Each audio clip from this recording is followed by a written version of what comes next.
Hi. I was asked to make a Gwen tier list video for her items, and I'm finally doing it. Since I play jungle, I will be doing the jungle items as well, with the 3 eggs. The standard egg I tend to go lately is blue egg, because I like the additional movement speed that's given to you when you finish stacking it. Once you get that pet buff and you can run really quickly after you kill a camp, your junk clear becomes extremely fast, and you can easily invade and get out. Like, you can just go steal their camp and you can leave. Nobody can catch you. You're running really fast. It gives you an extra like 60% bonus movement speed when you kill a camp and 30% per bush you walk in. Second one I use, if I'm going first strike and I want to get more damage so I can proc more first strike gold and, you know, get more kills and whatnot, I go with the red one. Granted, this one is typically still not as good as the other two, but it has its use in getting some extra, like, max HP true damage down on them. And since it's over 4 seconds, you'll get 3% max health additional bonus damage to add to first strike, which gives you even more gold. It lets you shred the target faster, and it slows them so you can save some needles. As for the green one, if the enemies have a really high CC comp, that's the only time I'd see the need to buy the Moss Stomper seedling, the green egg. Because honestly, in most cases, I don't actually need a 200 HP shield. I really don't. I sense their resolve.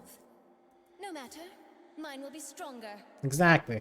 So my thing is typically go blue. If you want more damage and you don't think you need a lot of movement speed, maybe you're not even going to plan to invade, go with the red egg. And if they have like 6 Orns on their team, 5 Orns, and I don't know, 60 Maokais and shit worth of CC, then you should take the green one. So you can minimize how long you're stunned, because if you're stunned, you can't play the game. Gwen will just get obliterated, you know? She's not a tank. She'll die.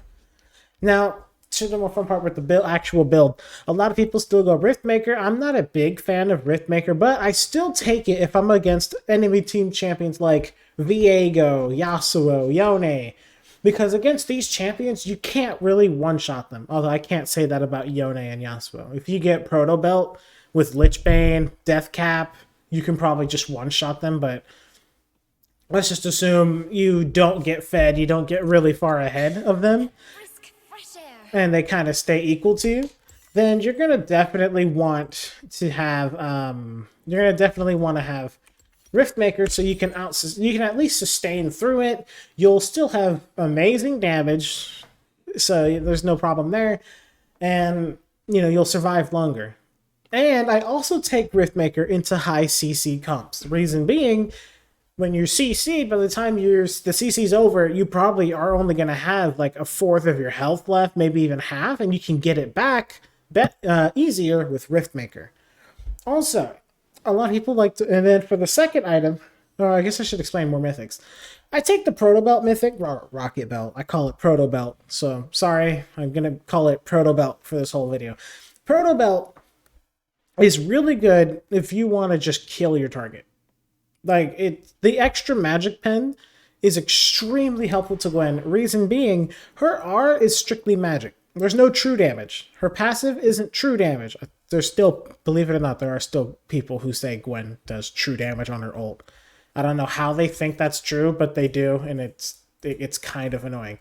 But it does not do true damage. No part of her ult does true damage unless you have Riftmaker, because Riftmaker turns 9% of your total damage into bonus true damage when it's fully stacked. But that's Riftmaker, not Gwen's ult. As for her Q, some people get confused with this, but Gwen's Q turns 50% of her Q damage into true damage. It's not the passive damage that gets converted. The passive will always remain magic damage. Only half of what you see here, the 30 per snip and the 163 final, are going to be, half of that will be true damage. But always remember, the passive, not true damage. Meaning, you do need some magic pen on this champion. Which is why protobelt can come in handy. You get a nice early 6 magic pen, follow that up with a shadowflame for an extra 10 to 20, plus the extra 5 you get per legendary, and this item quickly scales into quite the devastating one-shot item. If you devote yourself to the full M-Pen build, which would look something like this, not that, but, you know, like this, you get your Death Cap, then you'll get your Void Staff, and now, because of Morello's changes, you would add Morello. With this full M-Pen build, you've got 54 Magic Pen, and 40% of the remaining Magic Resist would be counted towards, you know, their defenses. And the way it works, by the way, is the Magic Pen, the flat pen, is calculated first, and then the remaining remaining of it will be reduced by 40%. I am like 90% sure that's how that works, for those who are curious about that. So this is what a full M-Pen build would look like. This is extremely good if, like, the enemies have no CC and they're just a bunch of damage champions, right?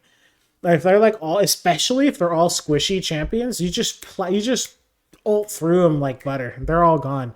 And honestly, Morello's not even a required item. I typically like to go Lichbane, and I tend to get this right after protobelt.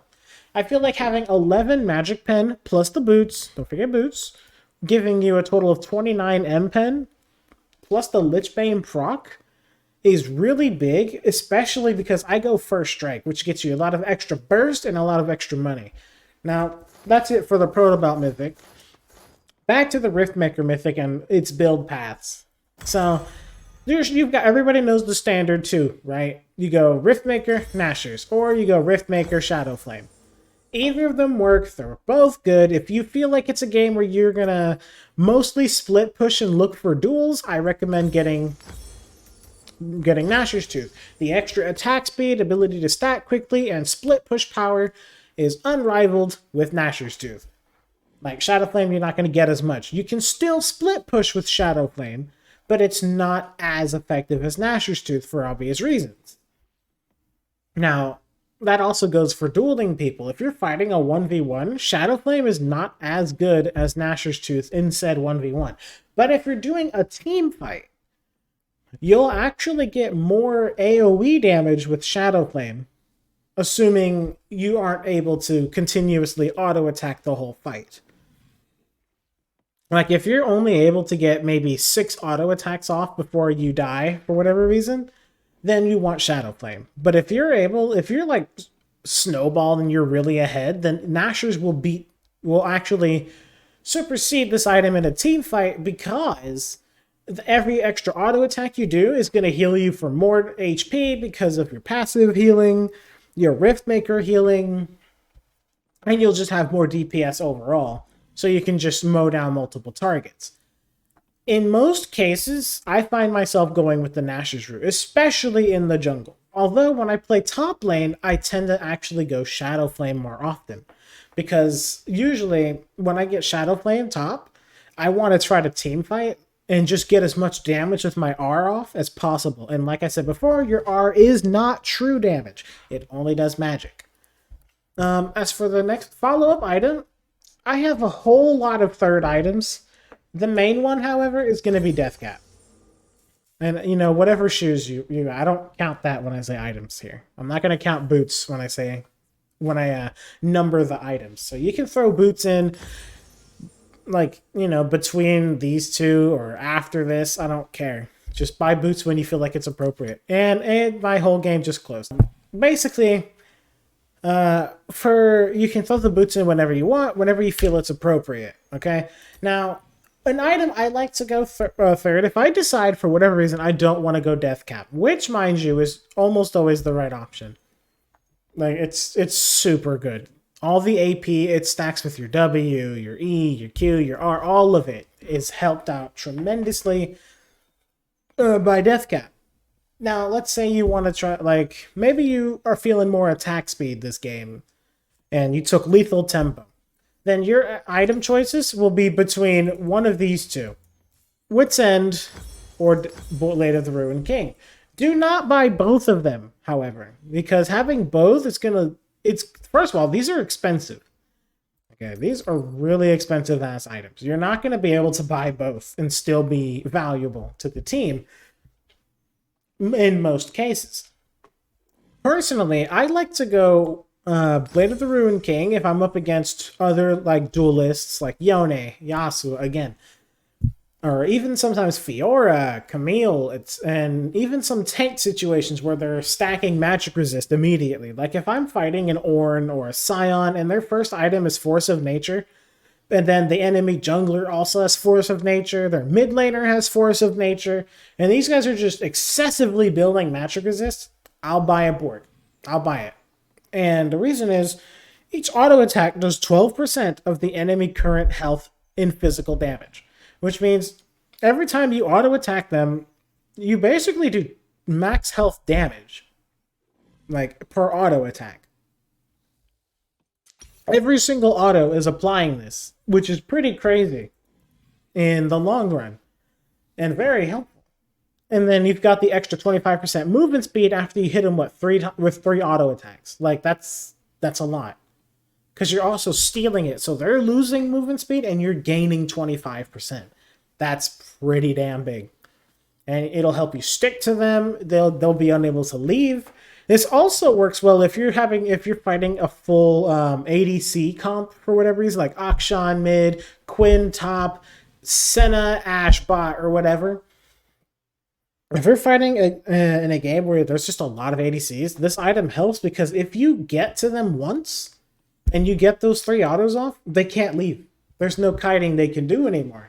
You could in theory say, well, your ult does this too, but honestly, it kind of doesn't. Your ult can help you get on them initially, but eventually they're going to start being able to get away from you. Which is why I love Blade of the Ruin King, not to mention it makes your auto attacks lethal. So you don't have to invest abilities. Say like you're trying to go for a multi-kill, which let's be real, Gwen's a multi-killer, and you use your first ult to catch up to the Senna ADC. You dodged or blocked her W, so you're not going to get snared.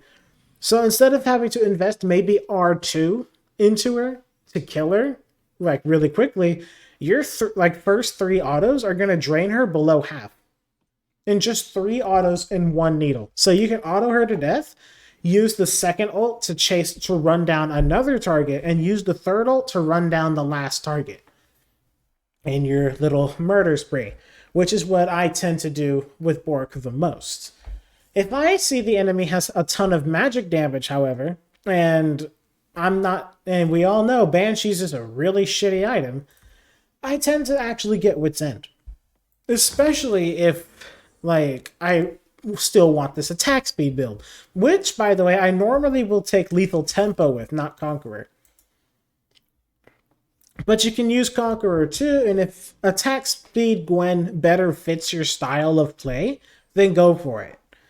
Not everybody can land skill shots, and there's so many people who just say, oh, well, just get good at it. Well, sometimes it's just not your style of play.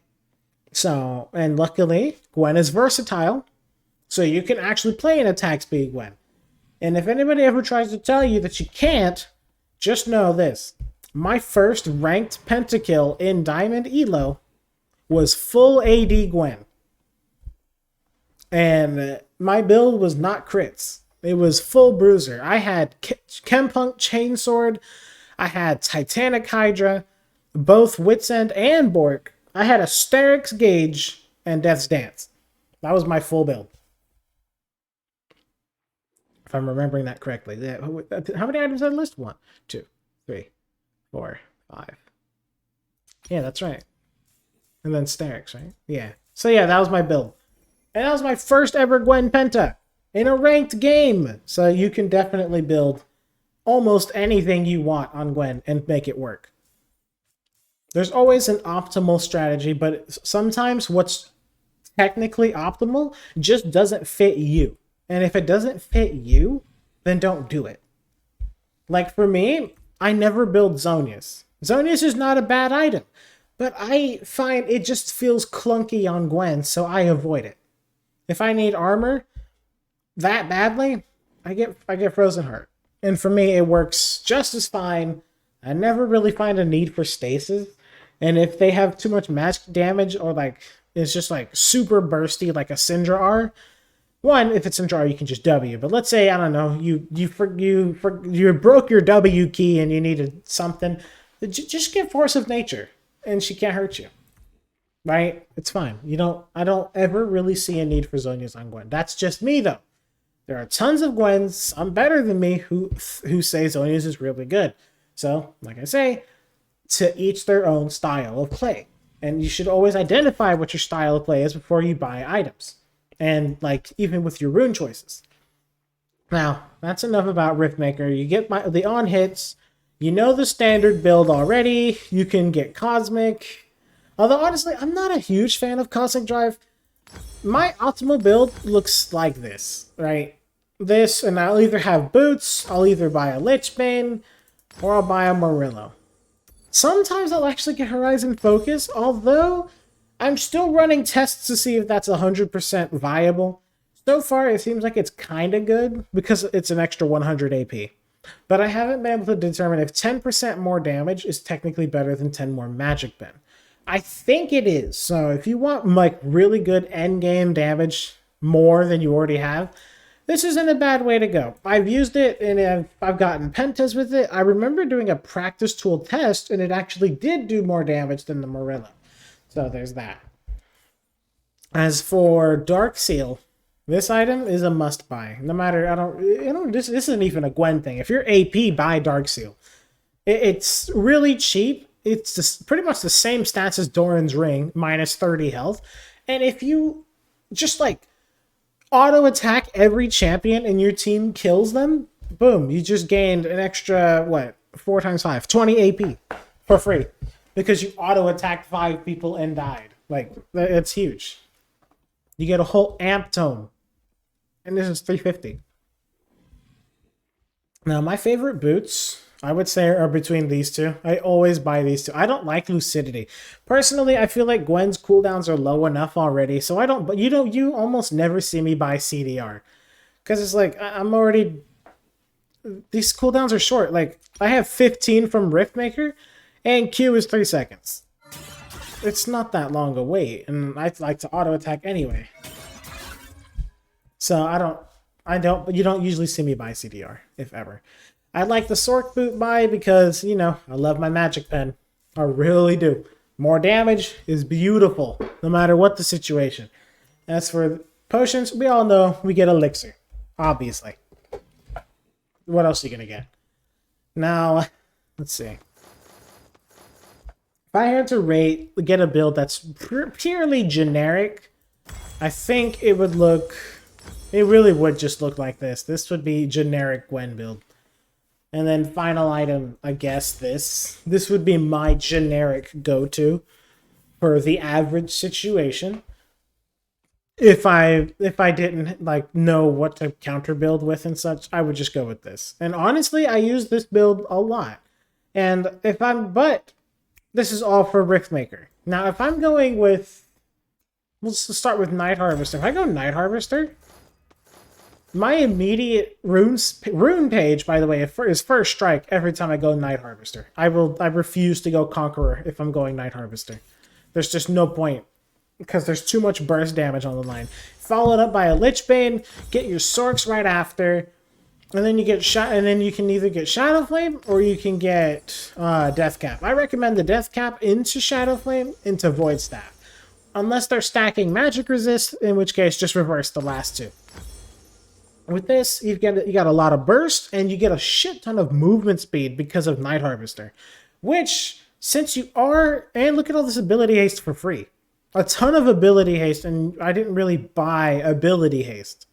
But if you still want more ability haste, you can always sell boots for Cosmic. And with the movement speed off of this, plus Cosmic is the same as tier 2 boots. Plus 44. These are plus 45. So if you want more movement speed, this is the perfectly viable way to go. Even I will use Cosmic if it's like this type of build. Although, I think I'm favoring, instead of Cosmic, I'm still thinking I either go Nashor's Tooth, because, faster autos, more procs for, for Strike, Or you can go with a Morello, and if you do need defensive, you can always buy a Zonius.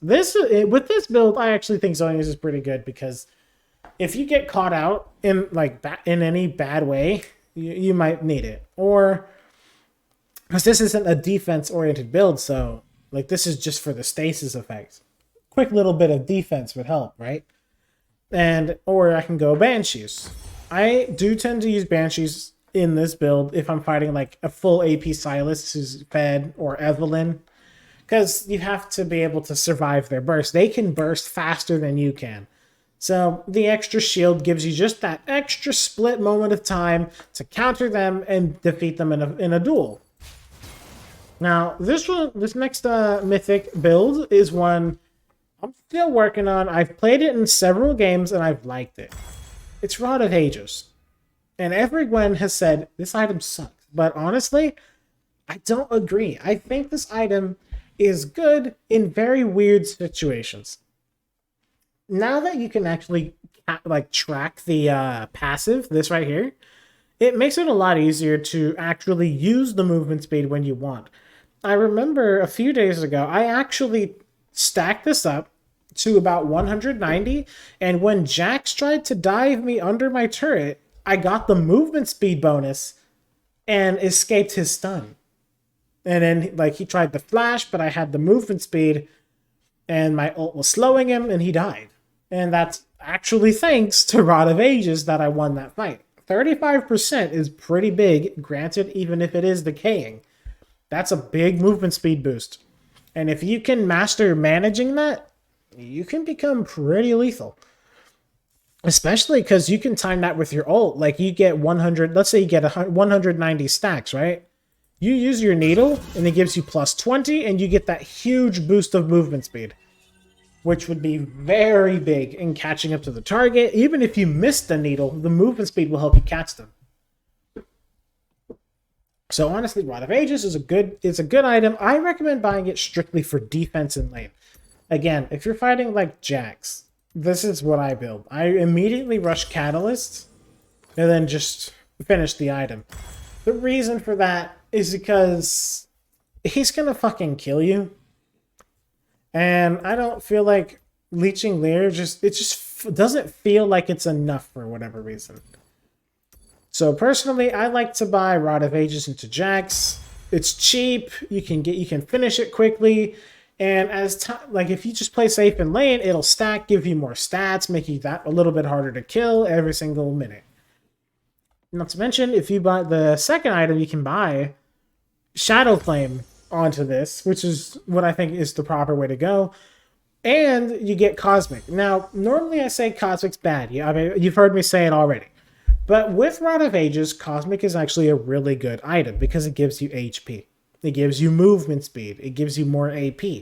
And once this is finished stacking, you combine this, you get your Death Cap, you get your Void, and then you get your Demonic.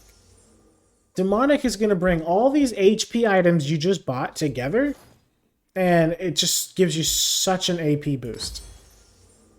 It's a pretty decent AP boost. This isn't stacked, so it's not full, but you get it, right? You can see, I mean, even without this stack, 27, 75, that's a 102 AP item right now. Plus it gives you the burn based on their max health.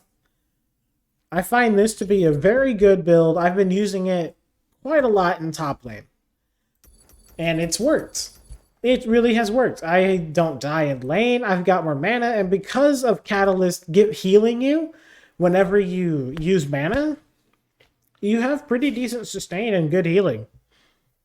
Like while you're under turret, you're not really going to be farming and interacting with the waves. So you're not going to get as much value out of leeching Leer as you would Catalyst, because at least Catalyst, when you're trying to just last snip a target, like a minion, he's trying to hold it, so you walk up, you snip and dash back, right? You'll heal from that. You'll gain like 20 HP versus getting like, 0.6 because of how Omnivamp works with AoE abilities. So I do find this to be a pretty good lane sustain item. Not to mention you get a free level up once this is fully stacked, which can put you ahead even if you were behind, which it has done for me several times. Rod of Ages is an item that I feel truly is underrated by the community, and you should try it. You should honestly give it a try. But that's the only build path I really go for it. If I'm gonna go like the standard Nashor's build into Shadow with Death Cap, then this is just not the right mythic. It's not. This isn't the mythic you go if you're gonna go fully aggro with your build. This is a more defense-oriented one. You want to be chunky, you want to be thick, you want to be harder to kill, all that good stuff. If you want, you can even throw in Rivalize just for the HP, but I personally don't recommend that. I don't. I actually shouldn't have even told you that, suggested it. Don't do that. Now, if you are crazy enough, you could throw in an Archangels too. And because when Archangels is fully stacked... oh crap, I gotta hit something real quick. Hold on. When Archangels is fully stacked... Oh no, there it is. We're good. It gives a lot of AP. I have 556 AP, and this is giving an extra 33 on the 80 for 113. This is giving an extra 33 on 75 for a total of 108. Technically, these two items with Rod of Ages give you even more AP, especially since Rod of Ages gives you mana and the other one. If we fast forward 10 minutes here, so this finishes stacking. Just look at the AP go up. Like, you can see it right there. You see the AP has gone up from what was like, I think 560 to now 590. This gives 37, and this is giving 36. It's a pretty big jump. Not to mention, this also is stacking AP itself. And for those of you who like ability haste, this gives ability haste as well. Granted, there's no pen in this. There's not a lot of pen, so you can make like any amalgamation of it. Since you decided to take this, you'll have a shield. So you probably won't be needing to actually have these HP items. You can probably get rid of one or two, get yourself your death cap, and then you get your void staff for a nice base AP of 828, which is pretty big. So considering you have a defensive build, and this shield will be pretty thick on you too. So you technically have about 4,500 HP in total. Honestly, I find it to be pretty good. Not to mention, this heals you while you're in combat, gives you a lot of movement speed. It's pretty good. I would recommend at least trying it, maybe experimenting a bit if you haven't already. The Archangel one, the reason why I say you probably don't want to get this often or at all, really, is because, I gotta toggle that real quick, because they were about to end the game. It's because tier takes forever to stack. Like, it takes an ungodly amount of time to stack a tier. Because it only stacks on your Q and your ult. That's it. You can't get it from ease unless you hit a turret, I think. I'm not 100% certain, but there's like a weird tier interaction with, I think, turrets. If you E and auto a turret, it'll stack tier. Don't quote me on that. It's something I've heard. I'm not 100% certain. Now, so we got those mythics out of the way. Don't touch Leandries, please. Everfrost isn't good enough to... It's not. I'm sorry. I wanted it to work. It doesn't. Crown is extremely situational. And even in those situations where it can pop off, like against 3 assassins, you'll probably get more success just going Riftmaker build and then buying like 1 or 2 tank items. So honestly, I don't recommend buying Crown ever. If you can find success with it, I mean, power to you, go for it. But I do not recommend that. So really, you've got all the other mythics except Crown, Everfrost, Leandries, and Ludens. Although Ludens can be kind of memey. Like, if you're playing with friends and you're in norms, give Ludens a try. It's pretty fun. But not recommended at all. So yeah, those are the 4 mythics. To kind of briefly recap, Riftmaker for sustain and anti-CC. Because, when you CC'd, you'll lose a lot of health. You can heal through it when you get those few moments to actually fight. Protobelt if you're trying to melt through semi-beefy champions who rushed Maw of Malmortis or rushed Wit's End. or you know they will rush Wit's End, or you know they will rush Maw, you can get the Hex Tech. Night Harvester, if they're just all squishy and you want that movement speed so you can run through their whole team. And Rod of Ages, if you're laning into like Jax. I really don't buy it into anyone else. I mean, you can buy it into Set too. I'm gonna try buying that into Set, and I will let you know about that. Maybe not in a video, but maybe like on stream, and I'll post a video to YouTube about me trying Rod of Ages into Set. And then I'll talk about like Rod of Ages in that matchup. So yeah, that's about it. As for legendaries, I love Death Cap is a must, a god tier item. Cosmic it's a flavor. If you like it, you like it. If you don't have to try to force that.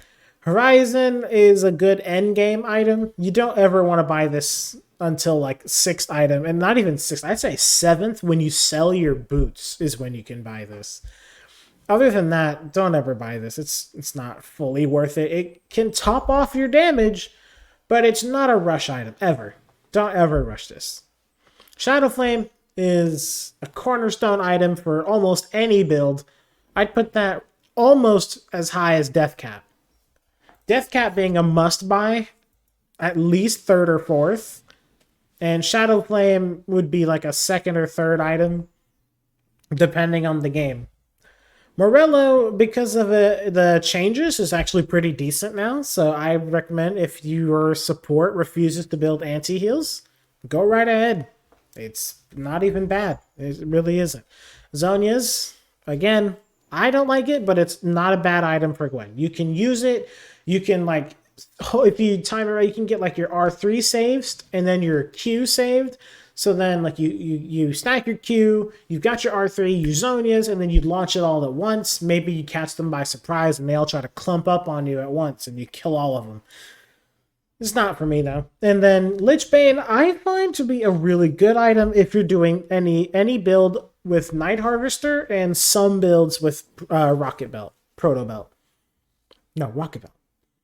Although with Lichbane, you can also get this, but that's only if you're like really far ahead and you don't need anything else. That's when you would get it with Riftmaker.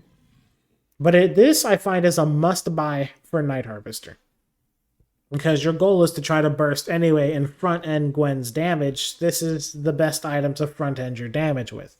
Demonic Embrace is a situational item because there's too much max HP damage in League, so I tend not to buy this. But if you're getting a beefy build where you've got some stacked up HP, it's a perfect item to bring it all together, give you that extra AP boost, and even burn enemies. Who doesn't like to burn people? Don't quote me on that. Void Staff, also a must-buy, right with Death Cap. You really do need Void Staff almost every single game. I mean, base MR is pretty high. If they literally refuse to buy Magic Resist of any kind, then sure, you can get by without it. But if you start popping off, people are going to buy Maw. They're going to buy Fawn. It's inevitable, so get a Void Staff. Nashor's Tooth is not a must-buy. I repeat, it's not a must-buy, but it's extremely good. As I said earlier, if you're jungling, it's really good for jung clearing. If you're laning, it's really good for dueling and split pushing. And yeah, that's about it. And it's also 100 AP. And if you like attack speed builds and you want to try on-hit stuff like Wit's End or Bork, or maybe you're crazy like me and you actually buy Berserkers, Nashor's is a cornerstone for those builds. You need those. And I think that's about it for like item tier list. Wait, hold on. Banshees, situational. I only buy it against champions who like require a rotation of spells. So like if you block Silas E, then he loses a ton of damage, which is huge. Or even block a part of his Q. That's a ton of damage he loses. So it helps with that. You can avoid some burst. Maybe you don't get charmed by Evelyn if she somehow forgets to smite you or protobelt you, which is good enough, and it'll give you just enough defense to survive. You can buy this into Victor if you're laning mid as well. If you're a defensive Gwen who's not trying to kill Victor, then you can buy a Banshees. It's not a bad first item. Like, you can actually just rush Banshees into Victor. You'll have 80 AP. You've got the magic resist. You even get a little bit of haste. It's not bad. You can buy it. As for Cosmic, if I'm being as unbiased as I can, it's not bad because you get a lot of movement speed. And remember how I said how Bork and Wit's End help you stick to the target because they both give movement speed? Technically, they give more movement speed on their activation, but Cosmic is a permanent movement speed, where the other two are temporary or conditional on per auto. Wit's End, you have to keep auto attacking, whereas Cosmic, you just have to keep being in combat, right? And this one gives an extra 40 AP for a total of 105 AP. The only thing I don't like, though, is you need 3 separate attacks or spells, which means 3 autos, or like an auto Q auto, which usually means, in some cases, I don't even get the Cosmic 40 AP buff until my 3rd R. Because sometimes I just can't go in all the way because, you know, maybe I'm low HP, I got jumped on or whatever. So I'm just ulting from a distance and it doesn't proc until after the 3rd R, and I don't like it. That's just my opinion. That's just how I feel about it. The 30 haste is overkill. Because, as I said, like Gwen, I feel she's just as effective with 20 haste as she is with 100. And that'll be the end of the video. Thank you guys for watching, and I hope this item tier list helps you guys out a bit. Have a wonderful day and evening, and have fun.